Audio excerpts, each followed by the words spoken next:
샬롬 샬롬 샬롬 샬롬 샬롬.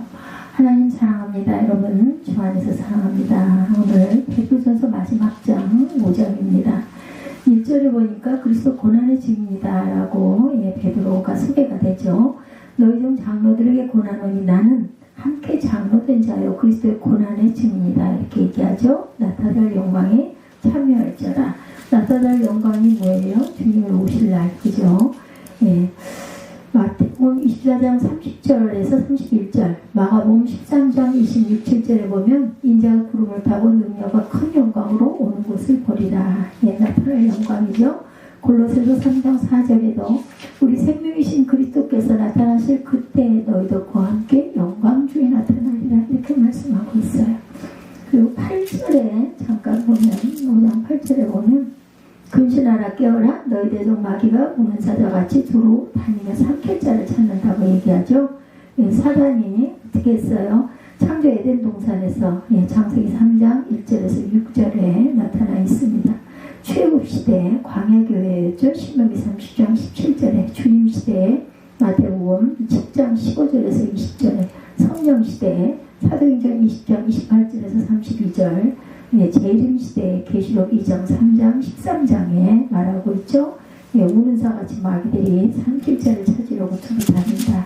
5장의 가장 중요한 부분이 바로 이 삼킬자를 찾는 사단 세상 대적하라. 그것을 대적해야 돼요. 유다서 1장 3절에 믿음의 도를 위하여 힘써 싸우라. 에베소서 6장 10절에서 18절에 하나님의 전신갑주를 취하라. 이는 악한 날에 너희가 능히 대적하고 모든 일을 행한 후에 어떻게 하기 위해서 서기 위해서다 이렇게 말씀하고 있습니다.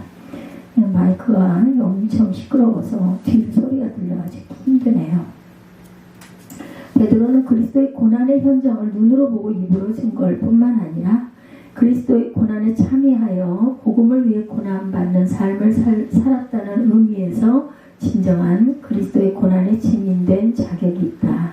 실제로 예수와 함께 생활했어요. 베드로는 그리스도와 함께 동산에 있었고 대제사장의 뜰에 뒤따라갔었고 십자가의 고난당하심을 직접 목격했었습니다.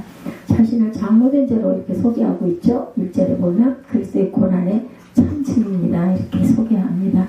그리스도의 고난을 증거해야 합니다. 베드로전서 2장 11절에 자기 속에 계신 그리스도의 영이 그 받으실 고난과 후에 받으실 영광을 미리 증언하여 누구를 또는 어떠한 때를 지시하는지를 상고하니라. 고난의 증인인 성도 누가복음 24장 48절에 너희는 이 모든 일의 증인이라. 볼지어다 내가 아버지께서 약속하신 것을 너에게 보내리니 위로부터 능력으로 입혀질 때까지 이 성에 머물라 하시니라 말씀하세요. 고난의 증거를 하고 있어요. 3장 15절에 생명의 주를 죽였도다 하고 말씀하고 있죠. 10절 너희 마음에 그리스도의 주로 삼아 거룩하게 하고 너희 속에 있는 소망이 많은 이유를 묻는 자에게는 대답할 것을 항상 준비하되 어떻게 온유와 두려움으로 하고 선한 양심을 가지라. 이는 그리스도 안에 있는 너희의 선행을 욕하는 자들로 그 비방하는 일에 부끄러움을 당하게 하려 합니다. 이렇게 말하죠. 그래서 증인된 사도들이라고 사도행전 3장 15절, 사도행전 2장 37절에 예수를 하나님이 살리신 자 우리가 다 이 일에 뭐나 증인이다 말하고 있습니다. 사도행전 3장 15절에도 생명의 주를 죽였도다. 그러나 하나님이 죽은 자 가운데서 그를 살리셨으니 우리가 이 일의 증인이라. 증인인 사도라고 사도행전 2장 31절에도 예수를 하나님이 살리신지라 우리가 다 이 일의 증인이다. 장차 영광에 참여할 베드로라고 본인이 소개합니다. 자신이 장차 나타날 영광에 참여할 자라고 말하므로 그리스도의 고난과 함께 그리스도의 영광을 증거하고 있죠. 예수 그리스도께서는 이미 오래전에 부활하심으로 영광을 나타내셨지만 예수님이 승천할 때 천사들의 그 증언처럼 사도행전 1장 11절 예수께서 영광 중에 다시 이 세상에 오실 것이다. 베드로는 자신이 그리스도의 고난의 증인으로 그리스도의 고난에 참여함 같이 그리스도의 영광에 참여한 것임을 확실히 증거합니다. 예수께서 고난받으심으로 영광을 받으신 것처럼 예수 그리스도의 고난에 참여한 자는 당연히 그 영광에도 참여하게 된다.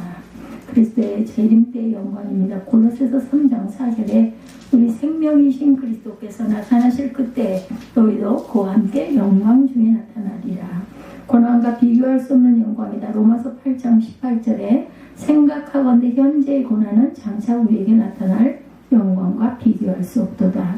영광의 소망이신 그리스도. 골로새서 1장 27절에 하나님이 그들로 하여금 이 비밀의 영광이 이방인 가운데 얼마나 풍성한지를 알게 하십니다. 이 비밀은 너희 안에 계신 그리스도이니 곧 영광의 소망입니다. 영광이 약속이 되어 있어요. 베드로전서 4장 13절에도 오히려 너희가 그리스도의 고난에 참여하는 것으로 즐거워하라. 이는 그의 영광을 나타내실 때에 너희로 즐거워하고 기뻐하게 하려 합니다. 베드로전서 4장 14절에도 너희가 그리스도의 이름으로 시험을 당하면 복이 있도다. 영광의 영, 하나님의 영이 너희 위에 계시니라. 이거 오늘 본문이기도 하죠. 영광의 영, 하나님의 영. 그죠? 목회자의 겸손한 자세에 대해서 맡겨온 자들에게 주장하지 말라고 얘기하고 있습니다. 2절에 보면 너희 중에 있는 하나님이 양무리를 치되 억지로 하지 말고 하나님의 뜻에 따라 어떻게 해요? 자원함으로 하며 더러운 믿음을 위하여 하지 말고 기꺼이 해라. 같은 자들이 주장하는 자세를 하지 말고 양무리의 본이 되라 말씀하고 있어요. 교회 장로들이 권면하기를 맡겨온 자들에게 주장하는 자세를 하지 말아라. 오직 양무리의 본이 되라. 목회자들이 본이 됨으로 목양을 해야 할 그 첫 번째 이유는 그들에게 양무리를 맡기신 목자장이신 그리스도께서 본을 보이심으로 교훈을 베푸셨기 때문이다. 예수께서 아버지 하나님의 뜻에 따라 하늘의 영광 보좌를 보시고 육신을 입고 이 땅에 성육신하셨어요. 또한 제자들과의 공생의 기간의 삶을 통해 하나님을 사랑하고 이웃을 사랑함에 대한 본을 보여주셨고 십자가를 지심으로 하나님께 대한 순종과 이웃에 대한 사랑의 극치를 보여주십니다. 이방인의 태도여 마태복음 20장 25절에 제자가 그 선생 같고 종이 상전 같으면 족하도다. 집주인을 바알세불이라 하였거늘 하물며 그 집 사람들이랴. 모범을 보여야 한다. 사도행전 20장 35절에 범사에 여러분에게 모범을 보여준 바와 같이 수고하여 약한 사람을 돕고 예수께서 친히 말씀하신 바 주는 것이 받는 복보다 복이 하심을 기억하여야 할지니라 말씀합니다. 영광의 면류관을 주시는 목자장이라. 4절에 그리하면 목자장이 나타나실 때 시들지 않은 영광의 관을 얻을 것이다 말씀하죠. 예수 그리스도가 목자장으로 자기 양무리를 목회자들에게 맡기신 것을 말합니다. 모든 양무리의 목자장이신 그리스도는 때가 차면 이 땅에 다시 나타나셔서 자신의 목장을 정리하실 것이다.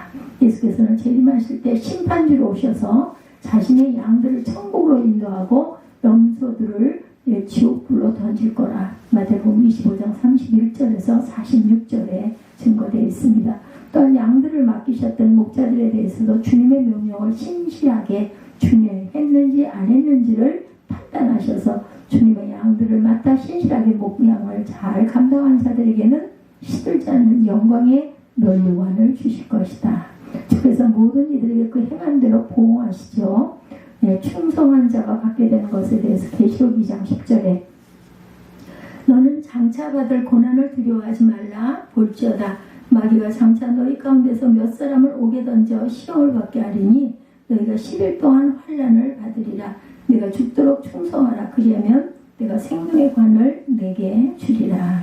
주를 의지할 성도들이라고 6절에도 말씀하죠. 그리하므로 하나님의 능하신 손 아래 겸손하라. 때가 되면 너희를 높이시리라 말씀합니다.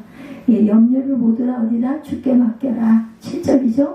너희 염려를 다 주께 맡기라. 이는 그가 너희를 돌보시니라. 베드로 사도는 성도들에게 모든 염려를 주께 맡기라 말합니다. 인간 세상의 모든 염려가 인간의 죄로부터 말미암은 것이기 때문에 예수 그리스도의 구속의 은혜 안에 있는 자들은 모든 염려에서 해방되어야 할 것이다. 예수 그리스도는 우리의 죄의 문제를 해결하심으로 우리의 모든 염려와 근심거리를 해결하셨어요. 사망의 문제, 질병과 경제적인 문제까지 주께서 해결해 주신다는 것. 그러므로 예수 믿는 자가 세상의 일로 염려한다면 그리스도의 구속의 은혜에 대한 배반이고 불신앙의 죄를 범하는 것이다. 하나님께서 다 아시죠. 마태복음 6장 32절에 이는 다 이방인들이 구하는 것이라 너희 하늘 아버지께서 이 모든 것이 너희에게 있어야 할 줄을 아십니다. 감사함으로 하여야 돼. 빌립보서 4장 6절에 아무것도 염려하지 말고 오직 모든 일에 기도와 간구로 너희 구할 것을 어떻게 해요? 감사함으로 하나님께 아뢰라. 성도를 공고하셔요. 하나님을 공고하시면 성도들에게 구원을 약속했을 뿐만 아니라 성도의 모든 영적인 삶을 보호하고 인도하고 계신다. 그래서 8절에 보면 근신하라 깨어라 너희 대적 마귀가 우는 사자같이 두루 삼키며 삼킬 자를 찾나니 너희는 믿음을 굳건하게 하여 그를 대적하라. 이는 세상에 있는 너희 형제들도 동일한 고난을 당하는 줄 알리라 말씀합니다.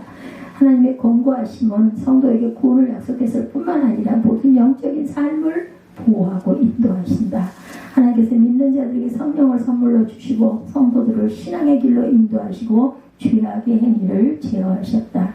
즉 하나님께서는 성도들을 영적으로 구원하실 뿐만 아니라 계속해서 영적인 삶을 인도하시는 것이다. 우리 영적인 구원과 인도하심으로 공부하실 뿐만 아니라 성도들의 모든 육적인 삶을 또한 보호하신다고 공부하시죠. 예수께서 먼저 그의 나라와 그의 의를 구하라. 그러면 모든 것을 너희에게 더해주신다. 마태복음 6장 33절이죠. 성도들이 신앙 중심의 삶을 살아갈 때 하나님께서 이 세상에 필요한 것까지 충족시켜 주실 것을 약속하셨어요. 언약을 지키는 하나님이세요. 레위기 26장 9절입니다. 내가 너희를 돌보아 너희를 번성하게 하고 너희를 창대하게 할 것이며 내가 너희와 함께 내 언약을 이행하리라. 그리스도를 따르는 성도의 길이에요. 고난을 온전케 하시는 하나님. 베드로 사도는 하나님의 부름을 받아 하나님 나라를 향하여 가는 성도들이 이 땅에서 고난받음을 잠깐이다 이렇게 표현하고 있습니다.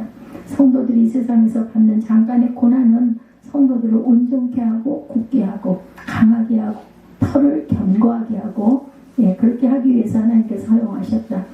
고난을 받을수록 성도는 더욱 하나님을 의지하게 되고 천국에 대한 소망으로 믿음이 굳건하게 되어야 할 것이다.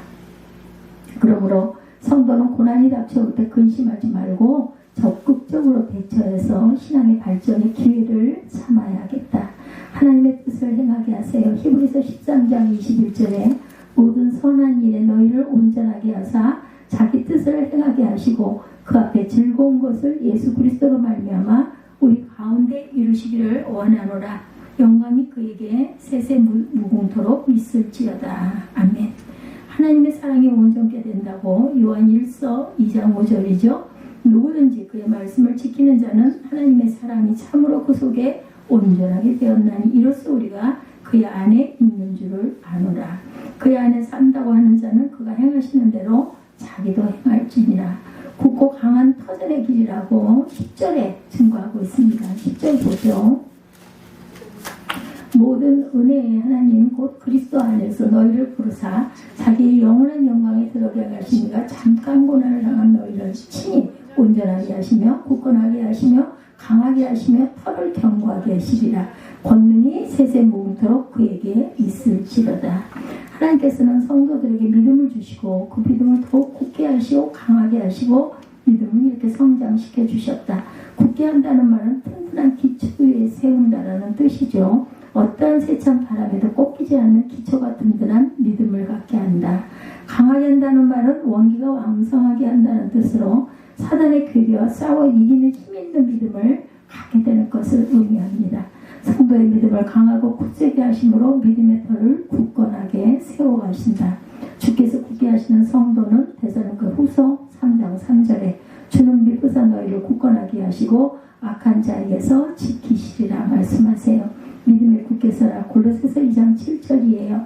그 안에 뿌리를 박으며 세움을 받아 교훈을 받은 대로 믿음에 굳게 서서 감사함을 넘치게 하라. 그래서 베드로전서 5장 결론. 성도는 그리스도의 부활을 믿어서 재림을 소망하는 가운데 이 땅에 살아가는 동안 나를 죽이고 오직 그리스도를 본받아 겸손과 희생의 삶을 살아가야 한다. 그때 모든 성도가 소망하는 영광의 면류관을 받아 쓰게 되고 하나님의 구원의 뜻을 이루는 하나님을 기쁘시게 하는 삶을 살 것이다.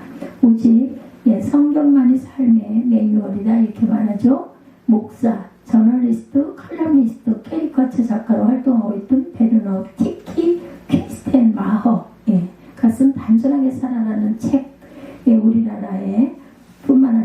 세계적으로 아주 널리 알려진 책이죠. 이 책은 Simply Your Life라는 제목처럼 물건들, 재정상태, 시간, 건강, 다른 사람과의 관계나 배우자의 관계, 그리고 자기 자신을 단순화시켜라는 내용을 담고 있다고 그러죠. 이분이 최근 성경대로 살아라 라는 책을 출간합니다. 비블리파이라는 단어를 소개해요. 비블리파이는 지금도 역동적으로 살아 숨쉬는 성경 말씀을 삶에 구체적으로 적용하는 것에 대한 답을 제시하고 있는데, 물건을 사용하고 정리하는데, 시간을 활용하는데, 몸을 관리하는데, 친구를 사귀고 사랑하는데, 교회를 이끌어 나가는데, 직장에서 일하는데, 돈을 벌고 쓰는데 등의 성경을 구체적으로 적용하는 것을 비블리파이라고 한다랍니다. 이 책이 주장하는 대로 성도는 순경의 때이건 역경의 때이건 언제 어디서나 주님의 말씀을 유일한 기준이자 지침서로 삼고 있다. 그 어떤 상황에서건 오직 성경대로 사는 것, 그리고 말씀을 삶에서 구체적으로 적용하고 실천하는 것이 성도의 삶이어야 한다. 베드로전서가 강조하는 건 역시 이와 똑같아요. 역사상 가장 극심한 고난의 때였지만 고난과 위기를 극복할 수 있는 가장 효과적인 방법은 오직 주님의 말씀이라는 결론을 당시 성도들과 오늘 우리에게 전해주고 있기 때문이다. 모든 문제의 답은 어디예요? 성경에 있죠. 성경대로 살면 모든 문제가 해결이 된다. 바로 이런 관점으로 우리는 지금까지 베드로전서를 살펴왔어요. 그러면서 베드로전서를 교회와 성도의 고난 극복 매뉴얼이다 이렇게 정리를 합니다. 매뉴얼이란 지금 여러분이 보시는 것처럼 어떤 집단이나 개인의 업무 지침서, 행동 지침서 혹은 사용 설명서의 매뉴얼이죠. 따라서 베드로전서가 고난 시대를 살아가는 교회와 성도의 매뉴얼이라는 말은 고난 가운데서의 교회와 성도의 삶의 기준 또한 행동 지침서다 이런 뜻을 가지고 있습니다. 그렇다면 지금까지 살펴본 그 지침서는 어떠했는가? 첫째, 성도는 자신이 누구인지 알아야 한다. 성도는 성부의 그 미리 아심, 성자의 보혈, 깨끗하게 된 성령의 거룩하게 하심을 입은 사람으로 천국에서 이 땅에 보냄을 받은 나그네고 이 땅에서 하나님과 그 다스림을 알려주는 하나님의 대리자다. 그러므로 아무리 극심한 고난 가운데 있을지라도 거룩해야 하고 성도끼리는 더욱더 하나가 되어야 한다라는 거죠. 고난을 이길 수 있는 가장 강력하고 효과적인 무기는 성경 말씀의 능력을 체험하고 은혜를 풍성히 누리면 영적으로 인격적으로 성숙해질 뿐만 아니라 모든 역경과 시련을 이겨낼 수가 있다. 네 번째로 베드로는 성도의 신분을 다시 반복합니다. 성도는 택하신 뭐라고요? 족속이요, 왕같은 제사장들이요, 거룩한 나라요, 그의 소유가 된 백성이다. 이렇게 말하죠. 즉 세상 사람들과는 다른 아주 특별한 하나님의 사람들이기 때문에 아무리 그 현실이 힘들고 괴로워도 그 신분에 맞는 품위를 절대 잃어버리지 말아라. 다섯 번째, 교회가 반정부 단체 취급을 받고 성도들이 짐승 취급을 받는 상황, 따라서 황제나 지도자들을 저주하고 저항하는 것이 당연해 보이는 상황일지라도 성도는 모든 제도 혹은 위에 있는 그 왕이나 총독에게 순종해야 하고 또한 왕을 존경해야 한다라고 말하고 있어요. 2장 13절에서 17절에 나타나 있습니다. 그러면서 주님이 주시는 여러 가지 유익을 그렇게 하면 누리게 될 것이고 주님의 참된 제자가 되어서 주님 뒤를 따를 수가 있다. 여섯 번째 매뉴얼은 고난 가운데 가정을 교회처럼 천국처럼 만들어야 한다. 참 어려운 일이죠. 일곱 번째, 성도가 당한 고난은 그 자체로 하나의 백신이고 치료제이기 때문에 아무리 자신의 고난이 힘들고 괴로울지라도 다른 성도를 치유하고 핍박하는 사람까지 치유하는 삶을 살아야 한다. 나아가서 성도는 고난은 지금과 장차를 위한 하나님의 놀라운 선물이라는 것을 믿고 슬기롭게 이겨내라는 거예요. 그리하면 하나님께 영광을 돌리고 고난보다 수백 배, 수천 배 더한 상을 받을 것이다. 따라서 성도의 고난은 절대로 마이너스가 아니다.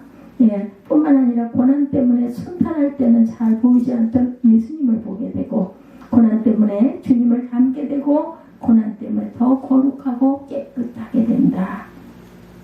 그렇기 때문에 고난은 성도에게 힘들고 괴로운 때라고 말하기보다는 기도할 때, 더 사랑해야 할 때, 때, 더 대접해야 할 때, 더 봉사해야 할 때다 이렇게 말씀합니다. 이와 같이 성도에 사는 길은 남다르게 사는 것이고 어떻게 보면 세상에서 보면 참 이상하게 사는 것이다. 다들 한숨을 푹 내쉴 때 찬송하고 기도하고 어깨가 축 처져 있을 때 춤추고 모두가 절망적으로 있을 때 희망을 노래하고 모두가 부정적일 때 할 수 있다 하면 된다 말하고 그것을 보여주는 삶을 사는 것이 성도의 삶이다. 어려운 일이죠. 오늘은 고난 극복 매뉴얼의 그 12번째 그 사업으로서 고난 가운데 교회 생활 이건 정말 중요한 거죠. 교회는 하나님을 떠나 세상에 흩어져 있던 하나님의 백성들을 불러 모은 공동체예요.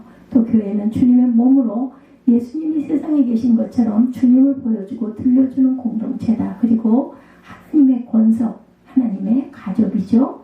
따라서 삼위일체 하나님의 하나이듯이 이 땅의 부부가 하나이듯이 성도는 주 안에서 합공이라는 겁니다. 교회가 이러하기 때문에 고난은 한 개인이나 특정 지역의 문제가 아니라 우리 모두의 문제가 된다.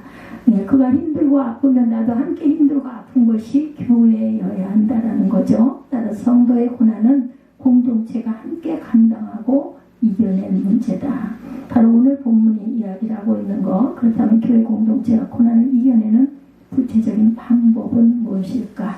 고난 가운데 있는 교회의 매뉴얼입니다. 어른들에게 1절 너희 중 장로들에게 권하노니 나는 함께 장로된 자여 그리스도의 고난의 증인이다. 나타날 영광에 참여할 자니라 말해요. 베드로 먼저 장로들에게 권하는데 따라서 우리는 본문이 말하는 장로가 어떤 사람을 가리키는지를 알아야 합니다. 장로는 좁게 보면 교회 직분자로 사용을 받은 사람을 가리키죠. 즉 장로는 신실한 신앙생활과 존경받는 인격으로 인정을 받아 교회로부터 직분을 받은 사람을 가리키는 호칭이라는 뜻입니다. 그리고 장로는 그리스도의 고난의 증인, 즉 예수님의 증인으로 살아가야 하는 사람들이다. 또한 장로는 나타날 영광에 참여할 자, 즉 주님이 다시 오실 날 그 앞에서 인정받고 상 받을 만큼 헌신적으로 사는 사람을 뜻합니다.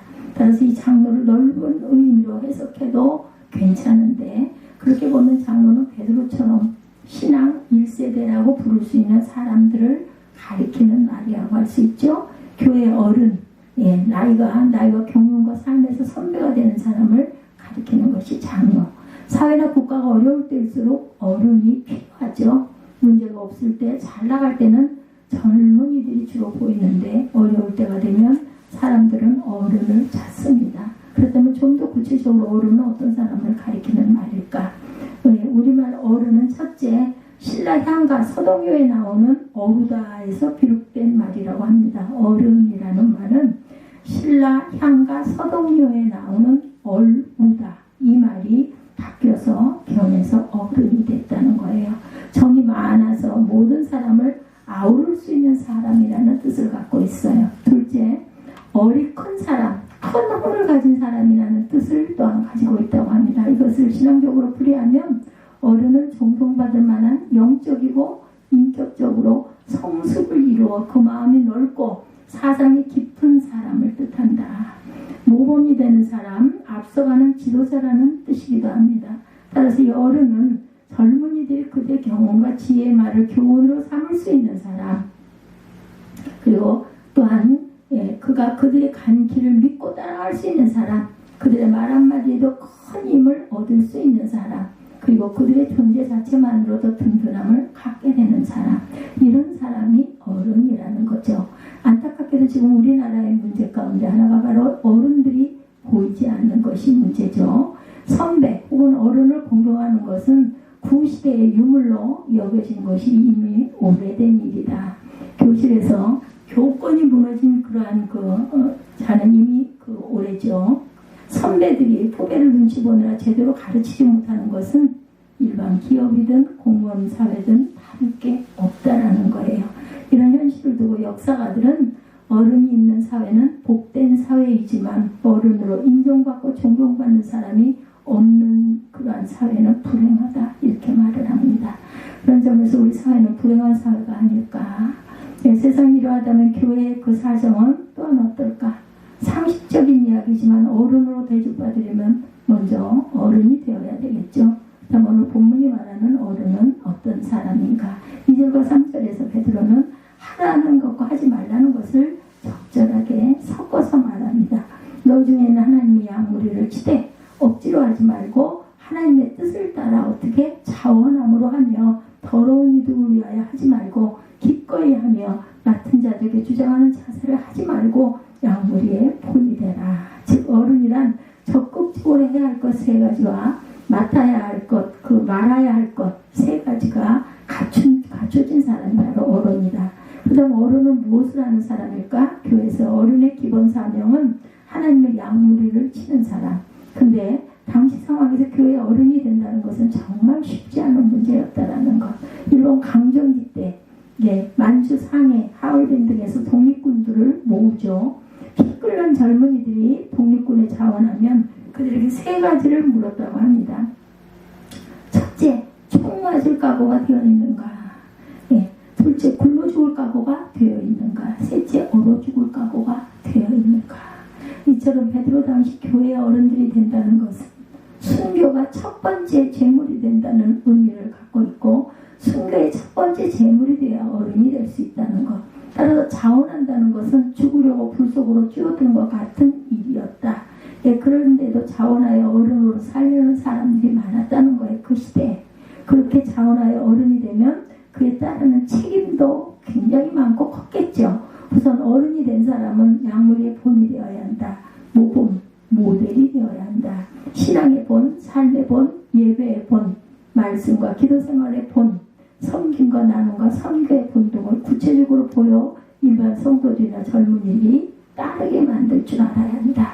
그러기 위해서 교회의 어른은 자신의 문제나 자신의 신앙에만 매달려서도 안 되고 거기서 더 나아가야 한다. 같이 예배하는 다른 성도를 돌볼 줄 알아야 한다는 거죠. 그러니까 주님의 교회에서 어른은 교인들의 영혼을 먼저 생각하고 그들을 위해서 기도하고 나아가서 그들을 영적으로 육적으로 먹이는 사람 어른입니다. 그렇게 주님은 그 힘든 상황에서 교회의 어른이 되었으면 어른 노릇을 제대로 하라고 촉구하고 있는 거죠. 오늘 말씀이.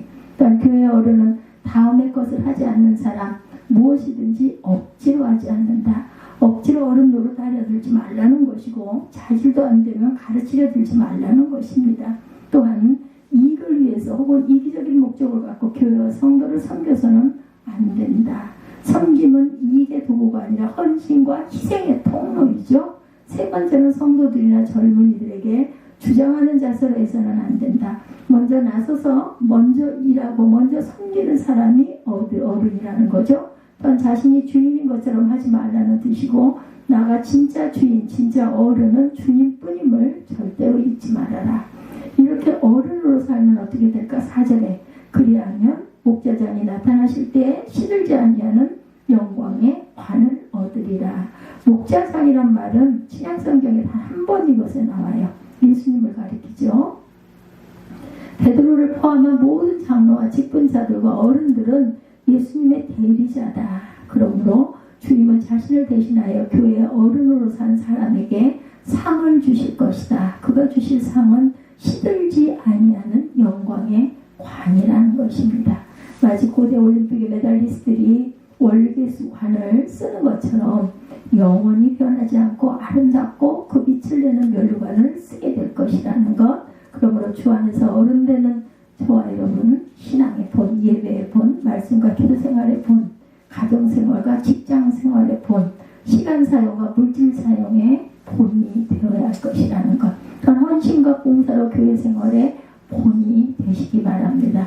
무엇보다 어른으로 하나님 아버지의 마음, 우리 주님의 마음으로 성도들의 영혼과 육신이 가정을 비롯한 현실의 삶이 아무런 문제가 없는 자를 잘 살펴야 된다는 것. 또한 어려운 이들을 물질로 돕고 무엇보다 기도와 간구로 하나님께 아뢰는 어른이 되시길 바랍니다. 성도들에게는 고난 가운데서 교회 생활에 관한 두 번째 말씀은 젊은이들 혹은 일반 성도들을 향한 말씀이죠. 젊은 자들아 이와 같이 장로들에게 순종하고 서로 겸손으로 허리를 동이라. 하나님은 교만한 자를 대적하시되 겸손한 자에게는 은혜를 주시느니라. 베드로는 젊은이에게 공부하면서 이와 같이라는 말을 하고 있어요. 이것은 베드로전서 내내 위에 있는 권위나 조직의 수장에게 순종하고 존대라는 것을 강조한 것과 같은 흐름이다. 예, 성도는 잔악한 학살자인 네로에게 그의 지시를 따르는 지방 정부에게 너무나 억울하게 괴롭히는 주인에게 순종하고 그들을 존대했어요. 그처럼 교회 안의 어른들에게도 그리하여야 한다. 즉 순종은 성도들끼리에 있어서도 너무나 당연한 일이다. 그래서 베드로는 젊은이들에게 먼저 순종하라고 명령하고 이것은 모든 성도들을 받아야 할 교훈이다. 히브리서 13장 17절에 너희를 인도하는 자들에게 순종하고 복종하라. 그들은 너희 영혼을 위하여 경성하기를 자신들이 청산할 자인 것 같이 하느니라. 그들로 하여금 즐거움으로 이것을 하게 하고 근심으로 하게 하지 말아라. 그렇지 아니하면 너희에게 유익이 없다라고 말합니다. 젊은이들은 대체적으로 인생의 고난을 많이 경험하지 못했기 때문에 고난을 당하면 마음이 평안하지 못하고 상황과 문제를 풀어갈 지혜도 부족하다. 그럴 때 인생을 먼저 산 선배, 신앙이 앞선 어른들에게 순종이 필요하다는 거죠. 그렇다면 순종은 또는 무엇인가? 성경 번역 선교의 어느 선교사가 남미 어떤 원주민 종족 마을에서 사역을 하고 있었는데 성경을 번역하다 보니까 그들의 언어 가운데 순종이라는 단어가 없어서 그것을 어떻게 번역할 것인가를 고민했다고 합니다. 그러던 어느 날 마을의 어떤 아버지가 아들에게 심부름을 시키는 장면을 보게 됩니다. 아버지는 아들에게 그 일을 꼭 해야 된다. 내 모든 마음으로 라는 말을 계속해서 반복하더래요. 심부름을 떠나는 아들 뒤에 또 아버지가 말합니다. 내 마음을 나누지 말아라. 이 장면을 본 선교사는 순종이라는 단어를 마음을 나누지 말고 모든 마음으로 따라가는 것이다. 길게 번역했다는 에피소드가 있어요. 순종한다는 것은 마음이 나누이지 않고 오직 한 마음을 따르는 것이죠. 한 마음으로 성도가 주님께 그러하듯이 교회 안의 어른들에게도 그렇게 해라. 아이고 나만 어른이지 한 게 뭐 있다고, 나이만 어른이지 한 게 뭐 있다고 누가 자기를 언어로 세웠대? 이것은 교회 밖의 언어라는 것. 성도는 인간의 선배, 신앙의 선배들을 어른으로 모시고 순종해야 한다. 그렇게 하는 것이 고난을 이기고 교회를 복되게 하는 길이라는 거죠. 두 번째로 성도들과 젊은이들은 서로 무엇으로? 겸손으로 허리를 동여야 한다. 허리를 동이다. 앵콤 보호마이는 허리를 동이는 옷을 입는다는 뜻을 갖고 있습니다. 이것은 노예들이 주인을 시중들기 위해서 앞치마를 두르는 것을 가리키는 행동에서 나온 말이라고 해요. 그리고 예수께서 수건으로 허리에 수건을 두르시고 제자들의 발을 씻기신 것을 상기시키는 표현입니다. 요한복음 13장 14절에서 17절이죠. 따라서 겸손으로 허리를 동이라는 말은 주님처럼 겸손이라는 옷을 입으라는 뜻을 갖고 있습니다. 그러므로 교회 안에서 모든 성도들은 서로 겸손해야 하고 무엇보다도 어른들 앞에서 겸손해야 된다. 오늘 숲속에 전나무가 가시덤불과 말싸움을 벌이죠. 내 꼴좀 봐. 어쩜 그렇게도 못생겼니? 세상에 너처럼 오종종하게 못생긴 나무는 아마 없을 거야. 그렇게 전나무는 으스대며 최대한 자신의 허리와 목을 고추 세웠다고 합니다. 이 곱고 미끈한 허리, 감히 누가 나와 비교할 수 있겠어? 그런데 바로 그때 번뜩이는 도끼날이 전나무의 허리를 파고듭니다. 교만이 패망의 선봉이라는 그런 말이죠. 잠언 16장 18절이죠. 이처럼 하나님은 교만한 자를 물리치십니다. 그렇다면 여러분은 어떻습니까? 교만한 사람인가요? 겸손한 사람인가요? 겸손해져야 되겠죠? 자기가 얼마나 교만한지를 알고 싶거든 다른 사람이 나를 대수롭지 않게 대할 때, 나를 알아주지 않을 때, 쓸데없이 간섭할 때, 누군가 내 앞에서 자랑할 때 그것이 좋은지 싫은지를 자문자답을 해보면 알 것이다. 교만은 근본적으로 경쟁심이 그 기본이라고 합니다. 어떤 자리나 어떤 그 시안에서 그 누군가가 괜히 의식이 된다든지, 어떤 대화나 모임에서 자신이 주도하려고 든다든지, 반대로 다른 사람이 주도하는 것을 그냥 보아 넘기기가 어렵다든지, 자기 의견이 반영되지 않으면 견딜 수 없다든지 하면 바로 그것이 교만이라는 거죠. 반대로 겸손한 사람은 모든 것이 하나님의 은혜로 된 것을 인정하는 사람, 자신이 부족하다는 것을 인정하는 사람, 다른 사람이 자신보다 낫다고 여기는 사람이다. 하나님은 그렇게 겸손한 자를 찾으시고 복 주신다고 그래요. 시편 75편 6, 7절입니다. 물론 높이는 일이 동쪽에서나 서쪽에 말미암지 아니하면 남쪽에서도 말미암지 아니하고 오직 재판장이신 하나님이 이를 낮추시고 저를 높이시니라. 이 말씀처럼 하나님이 세우시면 세워질 것이고 하나님이 무너뜨리면 무너질 것이고 하나님이 높이시면 높아질 것이고 하나님이 낮추시면 낮아질 수밖에 없는 것이 바로 우리의 인생이라는 거죠. 그러면 하나님과 사람 앞에 겸손하고 순종해야 될 것이다. 그러면 하나님이 기뻐하시고 복을 주신다는 것이에요. 세 번째로 성령대로 고난을 이기는 교회가 되어야 되겠죠. 베드로는 당시 교회는 고난을 이겨냈어요. 교회를 잔악하게 무너뜨리려고 하고 성도들을 죽이려던 로마가 기독교 정부가 되죠. 예, 그때부터 로마의 신은 주피터나 황제가 아니라 야훼 하나님으로 바뀌어요. 기적이죠. 이렇게 교회가 고난을 잘 버티고 이겨냈다는 것은 교회 어른들과 젊은이들이 하나가 되었다는 것입니다. 그때만큼은 아닐지라도 현재 조국의 현실은 위태롭기만 하죠. 코로나19의 여파, 마치 빙하기를 맞은 것처럼 사회, 정치, 경제, 국방, 외교 등 모든 것들이 그게 끝나고 났는데 오히려 더 얼어붙었어요. 그런 와중에 미국은 방위비 추가 부담에 열을 올리고 있고 일본은 여전히 우리에게 대해서 적대적이고 중국은 우리나라가 눈에 보이지 않는 것처럼 행동을 하고 북한은 개성에 있는 남북연락 사무소를 폭파시켜버리므로 남과 북의 모든 대화를 거절할 뿐 아니라 휴전선으로 군부대를 대규모 이동해서 향후 군사적인 도발까지 감행하겠다라고 아주 선포를 합니다. 교회적으로는 어떨까요? 코로나19가 시작될 때 학자들은 코로나 이후 한국교회는 예배의 위기를 맞을 것이다 이렇게 예언을 했다고 합니다. 교인들이 최소 15% 정도 줄어들 것이다 라고 전망을 했다고 그래요. 그 예상대로 한국교회 예배는 아직도 온전하지 못하다고 합니다. 보면 모든 예배 출석이 70% 아래로 밑돌고 있다고 그래요. 지금도. 이런 내외부적인 고난의 때에 교회는 우리는 어떻게 할 것인가. 먼저 믿음과 인생의 어른들이 더 어른스러워져야 한다. 예배의 본이 되는 어른, 말씀과 기도와 섬김의 본이 되는 어른, 가정과 삶의 현장에서 본이 되는 어른들이 많을수록 이 위기는 극복 후의 시간이 빨라질 것이다.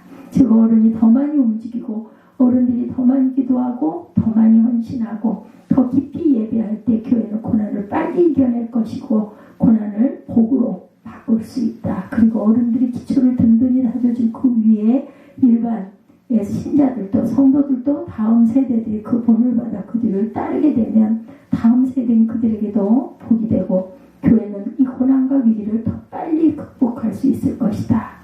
그러므로 우리 교회가 신앙과 삶의 무게중심을 잡아주고 주님을 향한 충성과 교회를 향한 헌신, 세상살이 아름다운 본을 보여주는 어른들이 많은 교회이기를 원합니다. 그리고 이 어른들을 존중하고 서로 순종하고 인정하고 아름다운 조화, 거룩한 하모니를 이루는 젊은이들이 많은 교회가 또한 되기를 원합니다. 이런 교회가 복된 교회고 고난을 이기는 교회고 성도들에게 주님의 복을 공급하는 교회라는 것.